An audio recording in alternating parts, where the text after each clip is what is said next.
Hello friends.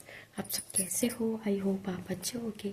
आज हम आपके लिए लेके आए हैं क्लास 12 बायोलॉजी में हम बात करते हैं चैप्टर फर्स्ट के बारे में, पुष्पीय पौधों में लैंगिक जन्म। मैंने पार्ट 4 तक चैनल की प्लेलिस्ट में अपलोड कर दिए हैं, आप जाके देख सकते हैं।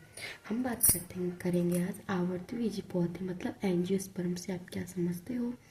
इसमें पुष्प की संरचना को समझाइए। हम आपके लिए विद डायग्राम के साथ साथ हम आपके लिए पूरी संरचना भी बताएंगे और अथवा पुष्प के विभिन्न भागों को समझाइए। मतलब एंजियोस्पर्म से जो जो रिलेटेड क्वेश्चंस आपको देखने को मिलेंगे हम उनके बारे में आपसे बात करेंगे। एंजियोस्पर्म प्लांट कौन कौन से होते हैं, जैसे कि ऐसे पौधे जिन पर पुष्प, फल, बीज का निर्माण होता है आवर्तबीजी पौधे कहलाते हैं, मतलब एंजियोस्पर्म कहलाते हैं। इन पौधों का मुख्यतः पौधा बीजाणु उद्भिद स्पोरोफाइट्स होता है, अर्थात ये जड़, तना तथा पत्ती में बटे रहते हैं। इन पत्ती में प्रजनन अंग पुष्प, जो प्रजनन अंग होता है पुष्प कहलाता है, जो कि एक वृत्त के द्वारा तने से जुड़े रहते हैं। ये पुष्प एक लिंगी या द्विलिंगी भी हो सकते हैं। मतलब जो एंजियोस्पर्म जो पुष्प होता है वो एक लिंगी या द्विलिंगी भी हो सकता है। हम इसकी संरचना के बारे में बात करेंगे। पुष्प की संरचना, पुष्प पौधों का महत्वपूर्ण भाग होता है। मतलब जो भाग होता है संरचना का, जो पुष्प का महत्वपूर्ण अंग होता है, जो कि पुष्प वृंत के दौरान तने से जुड़ा रहता है। मतलब कि पुष्प वृंत बनती है उसके दौरान ये जुड़ा रहता है। हम आगे डायग्राम दिखाएंगे आपको, तब आपके लिए समझ में आएगा। वे पुष्प जिनमें पुष्प वृंत नहीं पाए जाते उन्हें आवृत्ति पुष्प कहते हैं। जैसे पीला कटहल, इनमें पुष्प नहीं पाए जाते, इन्हें आवृंत कहते हैं। पुष्प के निम्नलिखित भागों में बांटा जा सकता है। पुष्प को निम्नलिखित कौन कौन से भागों में, जैसे कि फ्लावर, सहायक जनन अंग, प्राथमिक जनन अंग, एक्रोची रिप्रोडक्शन ऑर्गन एवं प्राइमरी रिप्रोडक्शन ऑर्गन। इसमें कौन कौन से, जैसे कि पुष्पवृंत, पेडिकल, पुष्पासन, थैलस, बाह्य दलपुंज, कैलस और दलपुंज कोरल। और इसमें पुमांग एवं जायंग, एंड्रोसन एवं गाइनोसियम। ये हमें कुछ पुष्प की संरचना में बटा हुआ है दो भागों में, सहायक जनन अंग और एवं प्राथमिक जनन अंग। अब हम इसके डायग्राम संरचना के बारे में बात करेंगे, देखते हैं। अब हम देखते हैं गैमेटोफाइट प्लांट्स का स्ट्रक्चर के बारे में बात करते हैं। फ्रेंड्स, आपको पुष्पवृंत जो जुड़ी हुई होती है पुष्पवृंत से, ये हमारा पुष्प वर्तिकाग्र है। यहाँ से होकर हमें जो परागकण होते हैं वो उनके द्वारा अंदर जाते हैं और हमें पुष्प वृंत देखने को मिलता है। जैसे पुष्पासन, यहाँ से हमें पुष्पासन, थैलस, ये हमारा दलपुंज है, पुष्प वृंत है, परागकोश, ये पुंकेसर है जो इनके द्वारा अंदर जाके हमें बीज प्राप्त करते हैं। वर्तिकाग्र स्टाइल्स। अब हम बात करते हैं विद थ्योरी बेस, जैसे कि पुष्प पेडिकल, पुष्प जिस डंबल नुमा संरचना के द्वारा तने से जुड़ा होता है उसे हम पुष्पवृंत कहते हैं। कुछ पौधों में पुष्पासन का अभाव होता है, अतः ऐसे पौधों को आवृत्ति पुष्प कहते हैं। पुष्पवृंत मतलब पुष्पवृंत की ये हमारी एक डंबल नुमा संरचना है जिसके द्वारा तना जुड़ा रहता है। मतलब ये जुड़ा रहता है, इसको हम पेडिकल बता रहे हैं। आपको विद एग्जाम्पल्स के साथ लिखना है। पुष्पासन मतलब थैलस, पुष्पवृंत आगे की ओर बढ़कर फूल जाता है जिसे पुष्पासन कहते हैं। ये पुष्पासन को आधार वेश प्रदान करता है, क्योंकि पुष्पवृंत के बाद हमें मिलता है फिर पुष्पासन जो फूला हुआ होता है और आगे बढ़ने के साथ साथ ये हमें एक आधार वेश प्रदान करता है। अब हम बात करते हैं थर्ड, बाह्यदल पुंज कैलस। ये पुष्प का सबसे बाहरी चक्र होता है जो प्रायः हरे रंग का होता है। इसकी इकाई बाह्यदल स्पेल कहलाती है। ये काली अवस्था में पुष्प के दूसरे अंग की ओर रखते हैं। क्या होता है बाह्यदल पुंज?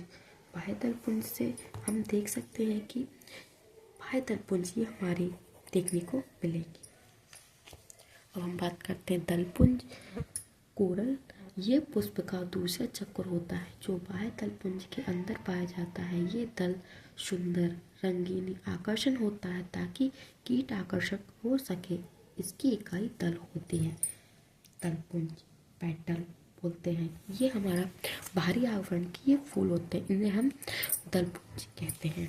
अब हम बात करते हैं पुमांग एंड्रोसियम। पुष्प के नर जनन अंग को पुमांग कहते हैं, जिसकी इकाई पुंकेसर के प्रत्येक पुंकेसर में निम्नलिखित 3 भागों में होती है। पुमांग, पुमांग क्या होता है? जो जिससे हमें बीज प्राप्त होता है। जैसे कि इसके 3 भाग कौन से? परागकोश, भोजी, पुष्पतंतु। परागकोश के अंदर परागकण भरे रहते हैं जो अंकुरित होकर नर युग्म तथा नर युग्म का निर्माण होता है। हम बात करते हैं जायन, गाइनोसियम।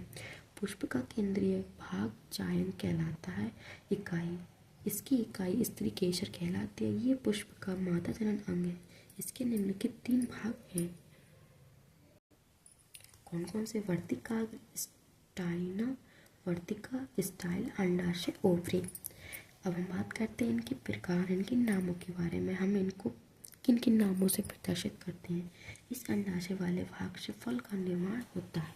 पुष्प के अंग के नाम: पुंकेसर, स्टेमिना, परागकोश, एंथियर, परागकण, आंतरिक परागकण, जायंग, बीजांड, भ्रूणकोश, अंड। अब हम इनको किस तरीके से प्रदर्शित करते हैं? इनके नामों को: पुंकेसर को लघु बीजाणु, परागकोश को लघु बीजाणु धानी, परागकण को लघु बीजाणु अंकुरित परागकण को नर युग्मक भेद, और जायंग को गुरु बीजाणु पर्ण, और बीजांड को गुरु बीजाणु धानी, भ्रूणकोश को मादा युग्मक भेद, और अंड को मादा युग्मक। हम इनको इन नामों से प्रदर्शित करेंगे। अब हम इनके आवर्ती बीजी पौधों का स्ट्रक्चर बताते हैं, किस तरीके से हम किन किन तरीकों से हमें बीज प्राप्त होता है, कैसे। पहले हम आवर्ती बीजी पौधों को देखते हैं कि पुष्प से हमें स्त्री केसर और पुंकेसर प्राप्त होता है। पुंकेसर इनकी स्त्री केसर पुंकेसर से हम आगे, इससे अंडाशय बनता है, इससे परागकोश बनता है। फिर इनसे अंडकोश से बीजांड बनता है और परागकोश से परागकण। अब बीजांड के बाद भ्रूणकोश, मादा युग्मक भेद मतलब परागकण नर युग्मक भेद से हमें प्राप्त होता है। अब नर युग्मक भेद, नर युग्मक और मादा युग्मक अंडा, इनको जोड़ युग्मनज होता है। मतलब इन दोनों के मिलन से युग्मनज बनता है, मतलब जाइगोट। जाइगोट के द्वारा हमें भ्रूण प्राप्त होता है और भ्रूण से हमें बीज। ये हमारी एंजियोस्पर्म की चक्र हर साल दर साल चलता रहता है। आप देख सकते हैं कि आपको इस तरीके से अपनी थ्योरी बेस क्लियर करना है। फ्रेंड्स, आप सभी को नोट्स कैसे लगे कमेंट सेक्शन में बताना, एंड वीडियो को ज़्यादा से ज़्यादा लाइक करना, शेयर करना एंड सब्सक्राइब करना ना भूलें। फ्रेंड्स, मैंने आपको टू द पॉइंट कवर कराया है। अगर आपको इससे और कुछ क्वेश्चंस बनते हैं तो मुझे आप कमेंट सेक्शन में बता सकते हैं, मैं आपके लिए टोटल कवर करा दूँगी। मैंने वैसे आपके लिए इस क्वेश्चन से टोटली कंप्लीट करा दिया है। अगर आपको कुछ कमी या कुछ गलती दिखती है तो आप मुझे कमेंट सेक्शन में बताना, एंड वीडियो को ज़्यादा से ज़्यादा लाइक करना, शेयर करना, सब्सक्राइब करना ना भूलें। And thank you. आगे का जो टॉपिक है वो अपनी नेक्स्ट वीडियो में अपलोड कर दूँगी, आप जाके देख सकते हैं। Thank you.